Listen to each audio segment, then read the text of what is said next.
목회적으로 제가 하나 하고 싶은 희망사항이 있는데요. 바로 사순절을 성도님들과 굉장히 뜻깊게 한번 보내보고 싶어요. 한국에서 특히 이게 쉽지 않습니다. 사순절을 보내기가. 왜냐? 사순절 기간이 어떻습니까? 하필 이때 벚꽃이, 여기 벚꽃이랑 비교도 안 될 만큼 아름다운 벚꽃이 피잖아요. 그리고 새 학기가 시작됩니다. 게다가 올해의 사순절의 시작은 정확하게 3월 2일이었습니다. 그러니까 여러분, 우리 조카랑 아들, 딸이 초등학교 입학했는데 아빠 오늘 짜장면 먹으러 가자 했는데 오늘 사순절이다, 저녁 금식이다, 이렇게 할 수가 없잖아요. 좀 애매한 거예요. 그래서 이렇게 우리 보면 어영부영 사순절을 넘어가게 일수입니다. 벌써 다음 주가 사순절의 마지막 주간인 고난주간입니다. 부끄럽지만 저는 이번 올해에 또 사순절을 특별할 것 없이 보내고 있는데요. 매년마다 내년에는 좀 특별하게 뜻깊게 보내봐야지 하고 다짐하지만 잘 안 되더라고요. 한국 교회에서는 그냥 특별 새벽 기도로 그냥 퉁치는 그런 분위기인 것 같고, 독일도 크게 다르진 않는 것 같더라고요. 제가 느낀 거는 그냥 요한 순환곡, 마태 순환곡, 바흐 노래 그냥 교회에서 연주하는 거 정도. 그 연주에 이 기간에 그 연주 많이 다녀보셨죠? 이렇게 하셨을 것 같은데요.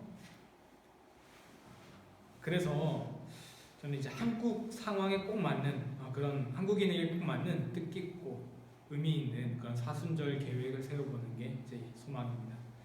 그래도 지금 이 사순절 기간에 제가 한 가지 위로받는 부분이 있는데요. 바로 이 기간 동안 레위기로 제가 말씀을 전하고 있다는 사실입니다.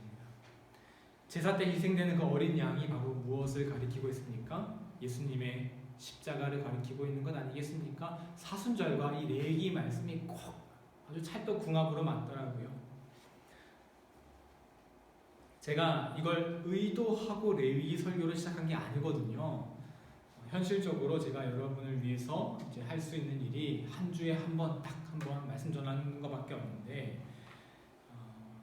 근데 그 말씀, 그 한 편의 말씀을 사순절에 꼭 맞는 레위기의 제사의 말씀으로 허락하심은 정말 제가 이렇게 생각해서 하는 게 아니라 정말 하나님이 우리의 예배와 또 전해지는 그 말씀을 주관하고 계신다. 하나님께서 다 우리의 말씀과 예배의 모든 것을 다 계획하고 계신다라는 것을 느꼈습니다. 이것을 우리가 반드시 믿고 받아들여야 합니다. 이것을 믿고 안 믿고에 따라서 오늘 우리가 누릴 수 있는 은혜가 결정될 것입니다. 그럼 레위기를 한번 볼까요? 레위기는 구조적으로나 내용상으로나 구약 성경의 중심이라고 했죠? 넘겨주시면 이런 거 우리가 쓰면서 했을 거예요. 기억이 나실 거예요. 모세 오경 중에서도 가운데 딱 이렇게 위치해 있지 않습니까? 그렇지만 그렇게 볼 수 있다는 것이 이게 절대적인 진리는 아닙니다, 여러분. 잠시 논점 외의 말씀을 드리면 성경의 이런 지식, 정보들의 조각들, 이것들을 체계화시켜가지고 마치 이걸 알아야지 성경을 아는 것인 마냥 이렇게 전달하는 그런 그룹들이 있어요. 근데 이런 가르침들은 그리 건강하지 못한 가르침입니다. 물론 다 좋은 내용들이고 훌륭한 연구의 결과들인데, 하지만 레위기가 성경의 중심이다, 이걸 모른다고 성경을 모르는 게 아니에요. 그렇죠? 이걸 모른다고 진리를 모르는 게 아닙니다. 진리라는 건 내 삶을 변화시키는 것, 그것이 진리지요. 그러니 어떤 성경 구절이 내 삶을 변화시켰다면 그 성경 구절이 나에게는 성경의 중심이 될 수 있는 거예요. 그러니 레위기가 성경의 중심이다, 이런 정보를 이용해서 내 삶을 바꾸는 성경 구절, 내 삶의 중심 성경을 찾아가는 것이지, 이게 절대적인 진리가 아니라는 겁니다. 다시 돌아와서요. 오늘 레위기의 이런 지식을 통해서 한번 내 삶을 바꿀 그 진리를 발견해 보자고요. 레위기는 모세 오경상에서도 중심이고 또 구약 성경에서 내용상으로도 중심이라고 했습니다. 그런데 그 구약 성경 전체 그리고 모세 오경의 중심이 되는 레위기의 중심이 바로 무엇이냐? 오늘 본문인 16장입니다. 레위기의 구조를 한번 살펴보면요. 우리가 앞에서 1장부터 7장까지 제사법이었고요. 8장부터 10장까지 제사장에 대한 이야기였고요. 그리고 11절부터 15절까지 무엇이 정한지 무엇이 부정한지 정결법에 대한 내용이었어요. 그래서 우리가 이렇게 세 번 레위기 설교를 한 겁니다. 그런데요, 재미나게도 그 뒤에 내용이 데칼코마니처럼 좌우 대칭을 이루어요. 말씀드리면 18장부터 20장은 다시 정결법에 대한 내용이 나오고요. 또 21장, 22장은 또 다시 제사장에 대한 내용이 나오고 마지막 부분 23장에서 25장이 다시 제사에 대한 내용이 나와요. 그러니까 이렇게 접어보면 똑같은 구조가 되는 것이죠. 그 데칼코마니의 정중앙에 바로 16장이 위치해 있습니다. 그러니 이 16장의 내용이 레위기 전체의 내용을 대표한다고 할 수 있다는 것이지요. 어떤 내용이길래 이렇게 중요할까? 바로 1년에 이스라엘에서 드리는 1년에 한 번 드리는 1년에 한 번 있는 그 속죄일에 드리는 제사에 대한 내용입니다.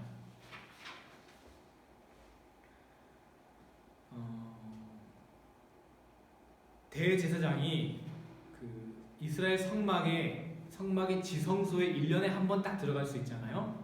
그날 1년에 한 번 들어갈 수 있는 그날 드리는 제사가 바로 이 16장에 나오는 내용인데요. 16장 1절부터 10절에 먼저 이 속죄 제사의 준비 사항이 소개됩니다. 여러 가지 준비 사항이 있는데 가장 중요한 건 염소 2마리를 준비해서 제비를 뽑는 거예요. 염소 2마리의 용도가 다르거든요. 그래서 이 염소는 뭘로 사용하고 이 염소는 뭘로 사용하고 그걸 정하는 제비 뽑기를 이제 합니다. 그러면 이제 제사 준비가 된 거예요. 그리고 오늘 본문 우리가 읽으신 11절부터 22절까지 그 제사를 어떻게 구체적으로 드리는지에 대한 설명이 나오는 거예요. 오늘 이제 우리가 이제 이걸 보는 겁니다. 이걸 설명하기까지 여기까지 아주 숨가쁘게 온 거예요. 이해 여기까지 되셨죠? 자, 그러면 1년에 그 한 번 드리는 대제사장이 유일하게 1년에 한 번 지성소에 들어갈 수 있는 그날 드리는 제사가 어떤지 한번 보자고요.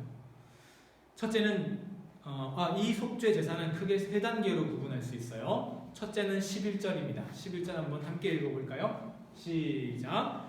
아론은 자기를 위한 속죄제에 수송아지를 드리되 자기와 자기의 집안을 위하여 속죄하고 자기를 위한 그 속죄제 수송아지를 잡고 이 대제사장 아론은 수송아지 한 마리를 잡아요. 그리고 어떻게 해요? 그 수송아지로 먼저 자기의 죄와 자기 집안 죄를 먼저 씻어야 합니다. 이는 본격적인 제사를 드리기에 앞서서 제사 드리는 그 제사장을 성결하게 하는, 거룩히 구별하는 준비 과정이라고 할 수 있어요. 예비 제사인 거예요. 우리는 거룩한 예배를 위해 어떤 방법을 사용합니까? 시간을 일단 구별해요. 아무 때나 막 예배 드리지 않아요. 그렇죠? 구별해서 예배를 드리고 또 장소도 아무 데서나 막 예배 드리지 않아요. 거룩하게 꾸며진 지정된 곳에서 예배를 드립니다. 하지만 더 중요한 것은 장소와 시간을 구별하는 것뿐만 아니라 나 자신, 예배 드리는 나 자신을 구별하는 게 중요합니다. 다음날 드릴 예배를 생각하며 토요일 저녁을 보내는 그 시간, 주일 아침에 허겁지겁 일어나는 것이 아니라 예배를 준비하며 내 몸과 내 마음을 정돈하는 그 시간들, 그것이 바로 예배를 준비하는 또 다른 작은 예배가 될 수 있습니다. 둘째는 성막을 성결하게 하는 의식이에요. 이게 재밌습니다. 제사장은 하나 넘겨주시면요. 요게 전체가 성소입니다. 그리고 여기가 성소, 여기가 지성소예요.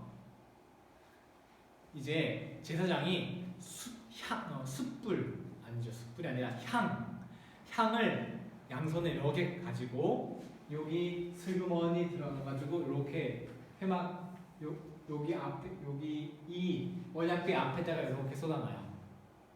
그리고 한번 넘겨주시면 여기 이게 번제단이거든요. 이게 밖에 나오면 여기 번제단이에요. 여기에 보면 이제 숯불들이 막 있어요. 왜냐면 여기 매일매일 여기 불이 타고 있어야 되니까 여기 숯불을 가져다가 다시 앞으로 여기에 이제 향을 끓여놨죠. 여기 그 향에다 불을 붙여요. 그러면 이제 연기가 막 나잖아요. 그 연기로 이 언약궤를 가려야 됐어요. 그래야지 제사장이 안 죽어요. 왜? 이제 곧 여기에 하나님이 임재하실 거기 때문에. 그 다음에 아까 잡았던 그 수송아지 있죠? 그 수송아지에 피를 담아와가지고 여기 뒤에다 한번 앞에다가 7번을 뿌립니다. 그러면 이 지성소가 이제 성결해지는 거예요. 아니죠, 하나 더 남았습니다. 죄송합니다. 아까 염소 준비해놨죠. 제비버드 염소.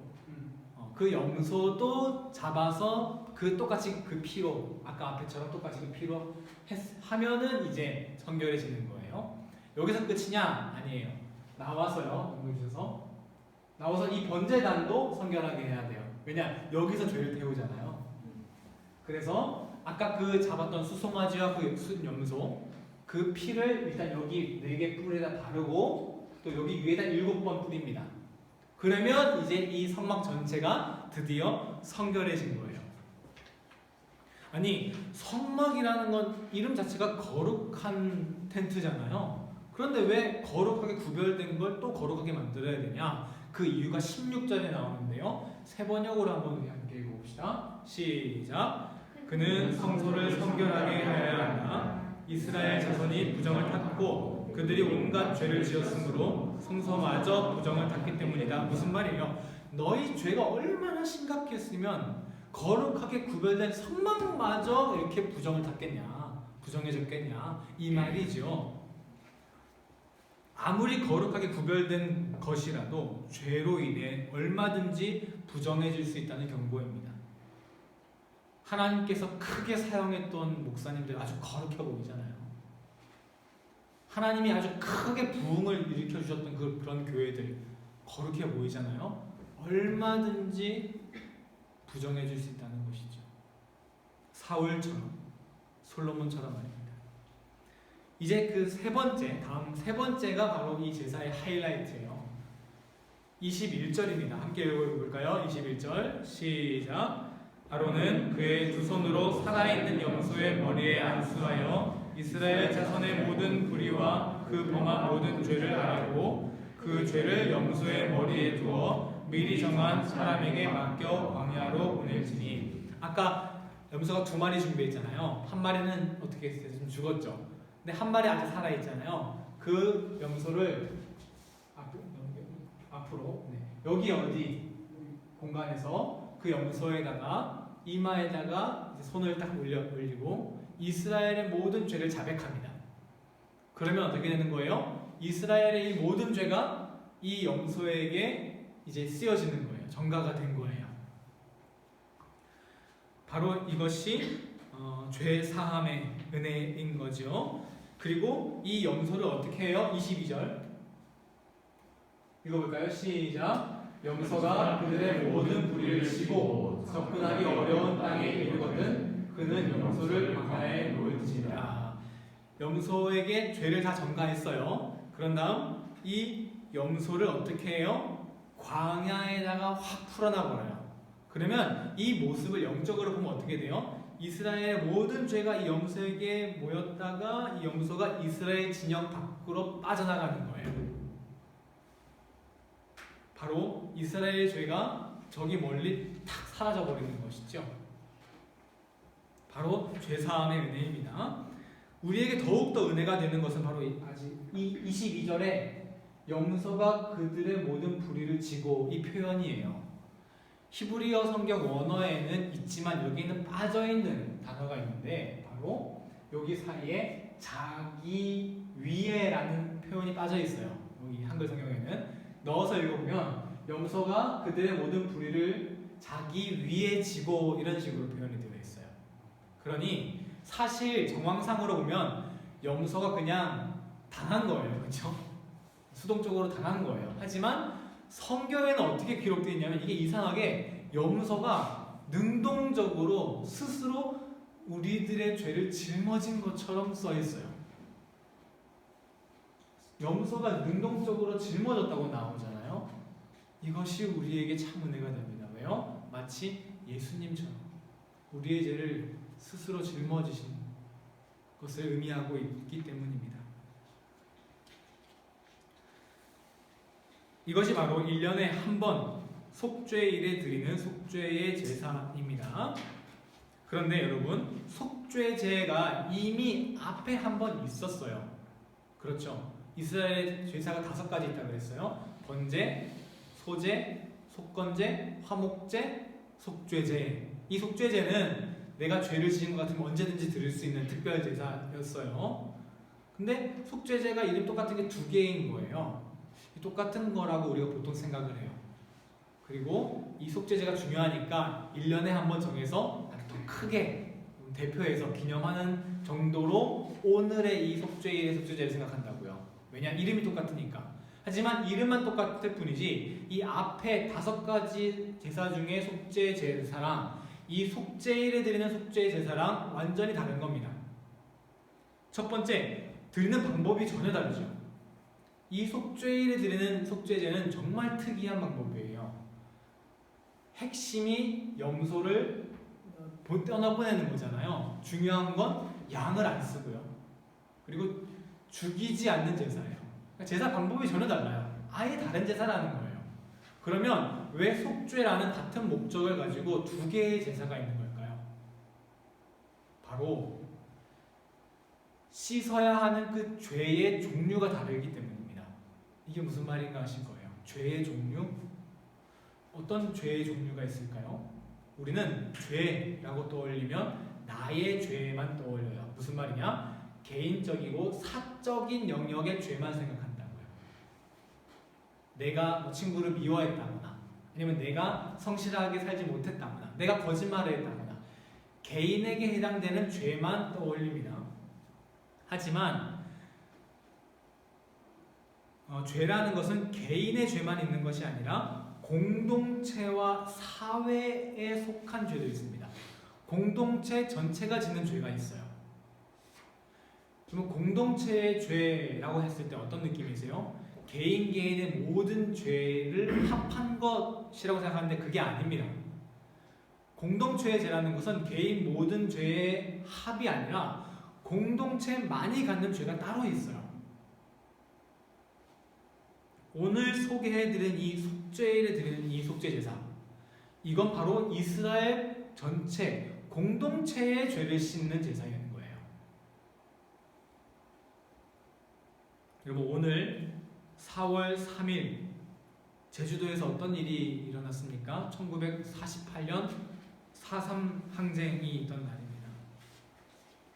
우리나라가 일본에게 해방될 때 이 세계가 자본주의, 사회주의로 아주 이념 갈등이 심했잖아요. 이 이념 갈등으로 제주도에 무고한 생명이 3만 명이나 희생이 학살을 당하는 그런 상황이 있지 않았습니까? 이 죄가 그 민간인들을 살해한 그런 그 경찰들 그리고 청년단 그런 그 개인의 죄만 있을까요? 이 4.3 항쟁의 이런 큰 죄악을 그 개인의 살인죄로만 생각할 수 있을까요? 아니죠. 당시의 이 정치인들이 이 사회에 심어놓은 그런 이념 갈등, 우리 사회의 죄악으로 인한 것 아니겠습니까? 6.25 전쟁이 김일성 혼자 개인의 죄로만 문제 삼고 넘어갈 수 있습니까? 제국주의 시대를 지나 냉전을 이루면서 그런 모든 이 지구 전체 공동체의 죄가 발현된 것이 결국 6.25 전쟁이고 4.3 항쟁이 아니겠습니까? 이렇게 개인의 죄와 구분되는 공동체, 우리 사회의 죄도 존재한다는 거예요. 우크라이나 침공으로, 러시아의 침공으로 러시아의 우크라이나 침공 전쟁으로 많은 피해자가 발생하고 있습니다. 큰 죄악이지요. 이 모든 죄악이 푸틴 개인의 죄악입니까?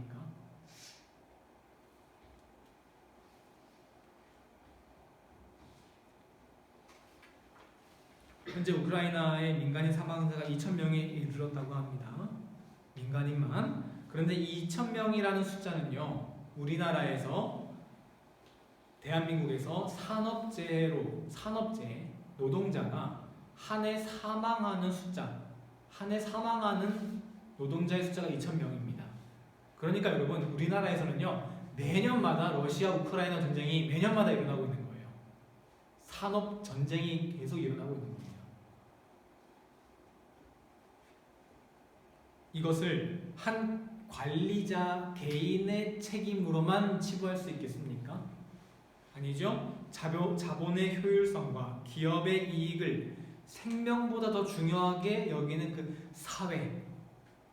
여러분, 이 일이요, 매년마다 계속 일어나고 있어요. OECD에서 1위를 계속 갱신하잖아요, 우리나라가. 이렇게 계속 갱신할 수 있는 근거는 어디에 있습니까? 바로 그 구성원인 우리가 암묵적으로, 그래도 기업이랑 사장이 돈 벌려면 이 정도 희생은 감수해야지, 이런 생각을 우리 공동체가 암묵적으로 갖고 있다는 거예요. 우리가 여기에 암묵적으로 동의를 하고 있기 때문에 이런 일이 계속 발생하는 것 아니겠습니까? 오늘 설교의 요점은 이런 사회 문제가 바로 나의 죄라는 겁니다. 오늘날 기독교의 가장 큰 문제점은 이런 사회 공동체의 죄를, 사회의 문제를 나의 죄로 여기지 못한다는 것에 있어요. 우리 공동체, 우리 기독교는 공동체의 죄를 나의 죄로 여기는 능력을 완전히 상실해버렸습니다. 우리의 신앙이 너무나 사사로운 것이 되어버렸어요. 사적인 것이 공적인 것을 이제 지배한다.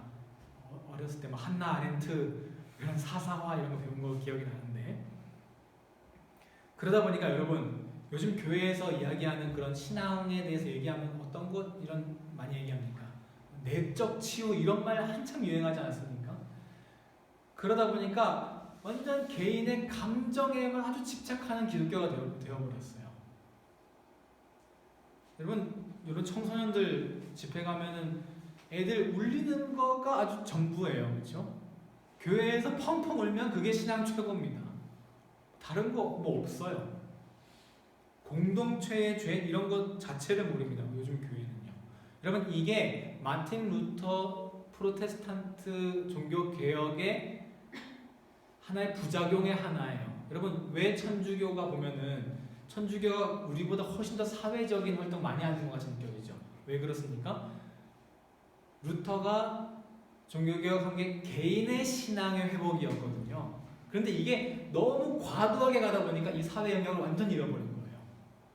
루터의 종교개혁이 잘못했다는 게 아닙니다. 부작용의 하나가 너무나 우리의 신앙이 사사화되어 버렸어요. 너무 그냥 사적인 영역에만 머문 거예요. 그래서 여러분, 요즘 기독교인들은 이 사회 문제가 있으면 이걸 어떻게 받아들이냐? 이걸 사회 문제를 이거 죄라고 생각하지 않아요. 내 문제라고 생각하지 않아요. 내 죄, 이 개인적인 죄를 구원받고 나서 나는 이제 구원받은 착한 사람이니까 그래도 마땅히 내가 이제 착한 사람으로 살 수 있는 그런 사회적 그냥 실천 정도로 이런 사회 문제를 받아들여요. 이해되시죠? 그러니까 나는 구원받은 착한 사람이니까 뭐 해도 되고 안 해도 그만이지만 이런 사회 문제에 내가 관심을 가져줄게, 이런 태도로 우리 기독교는 지금 사회 문제를 접한다고요. 그러니까 이런 사회 문제를 해결을 할 수가 있겠습니까? 사회 문제에 접근하는 우리의 오늘날의 기독교의 태도는 완전히 잘못됐습니다. 사회 문제는 단순한 실천의 문제가 아닙니다. 바로 내 죄의 문제입니다. 지금 우리 사회에 있는, 내가 살고 있는 이 사회의 문제는 실천의 문제가 아니라 내 죄입니다. 오늘날의 기독교의 가장 핵심적인 과제는 우리 신앙의 지평을 넓혀서, 내 마음의 지평을 넓혀서 얼마나 더 많은 공동체의 죄를 나의 죄로 여길 수 있는가. 우리나라가 경제적으로도 정말 많이 성장했잖아요. G7 뭐 이런 얘기도 나오고요. 개인의 소비력은 이제 일본을 앞질렀다는 이야기도 있습니다. 제가 어린 시절에는 이제 우리 어린 시절에 나이키, 아디다스만 하면은 이게 최고였잖아요. 그런데 요즘에는 이제 10대 애들이 막 100만 원, 200만 원짜리 뭐 약해랑 가방 안 들면 안 되잖아요. 진짜 그렇더라고요. 그렇죠? 그런데 이렇게 잘 사는 청소년들이요, 세계에서 스스로 가장 많은 아이들이 목숨을 스스로 끊습니다. 이게 말이 된다고 생각하십니까? 이렇게 잘 사는 나라에서 가장 많은 이들이 목숨을 끊어요. 왜 목숨을 끊습니까? 지나친 경쟁 때문에. 이런 일들이 자신의 목숨을 소중하게 여기지 않는 청소년 개인의 문제입니까? 아니면 가정교육을 제대로 시키지 않는 그 부모 개인의 문제입니까? 아니죠. 이런 과도한 경쟁을 만들고 아주 장려하는 이 사회의 문제인 것이죠. 죄악입니다.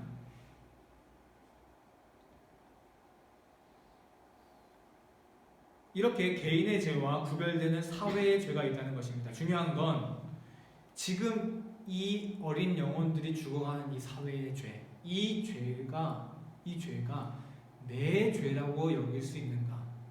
이게 신앙의 성숙도입니다. 제가 친구들의 마음을 더 이해해 줬어야 되는데, 아니면 내가 청소년 문제에 더 관심을 가졌어야 하는데 그렇게 참여하지 못한 제 잘못입니다. 이 정도의 죄의식이 아니라 내가 그들을 죽음에 이르게 한 당사자입니다. 살인의 죄가 저에게 있습니다. 여기까지 우리가 이르러야 한다는 거예요. 아니, 이렇게 되면 좀 부담이 되실 거예요. 내가 뭘 했다고 내가 살인자래. 좀 안 나와요. 왜? 우리한테 지금 죄라는 인식은 개인 것이거든요. 그러니까 내가 직접적으로 살인 안 하면 내가 죄가 없다고 생각하기 마련이에요. 그런데 여러분, 지금 솔직하게 얘기해서 여기에서 저기 강릉의 관동대학교 학생이랑 서울대학교 학생이 동시에 왔다고 생각해 보십시오. 누구를 더 훌륭한 사람이라고 생각하시겠어요? 잘생긴 사람. 그런 면도 있긴.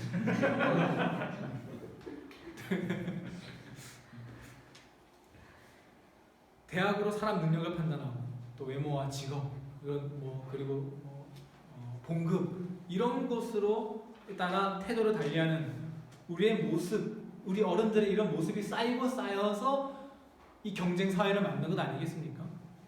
그러면 우리 아이들이 세상 나와서 관동대학교 나오고 강릉대학교 나와도 서울대학교 나온 애랑 똑같이 대우받는다면은 애들이 뭐하러 목숨으로 그렇게 경쟁을 하겠습니까? 우리 어른들이 만들어 놓은 그 사회 때문에 우리 아이들이 죽어가고 있잖아요. 내 죄라는 거예요.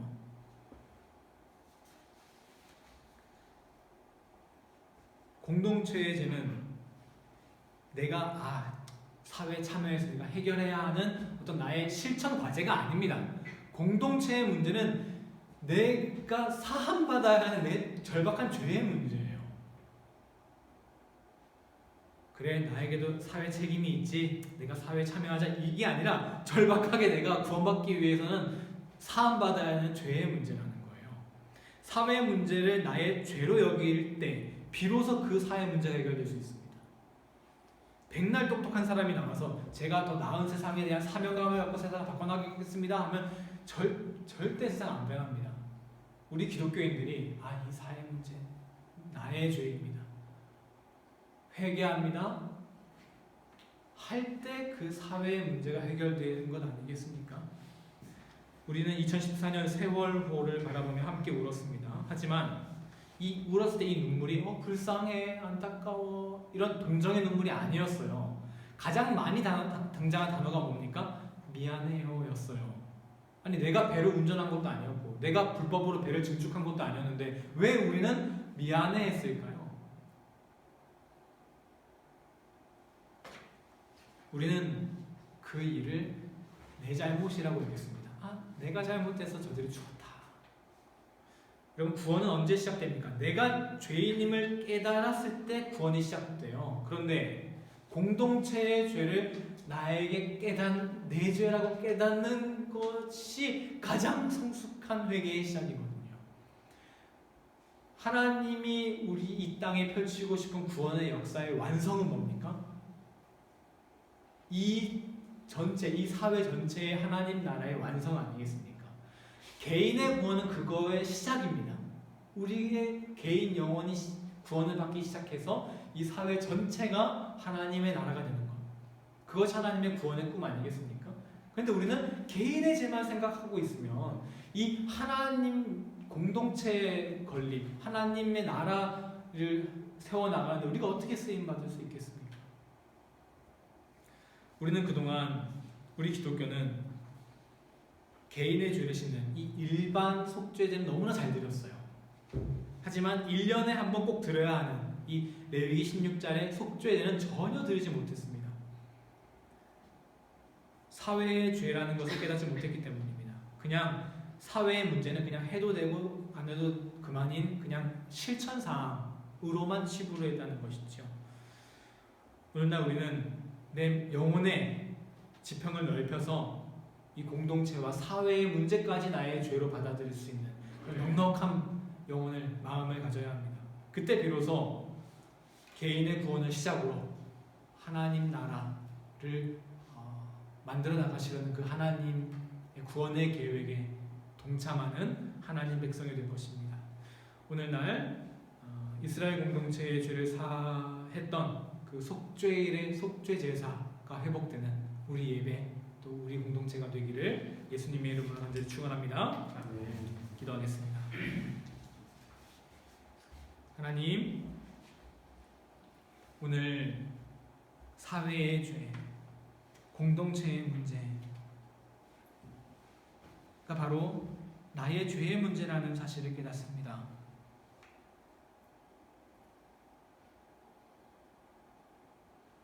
그저 내 앞길 살 생각만 하고 이기적인 신앙으로 머무는 우리가 아니라 공동체의 문제를 나의 죄로 여기고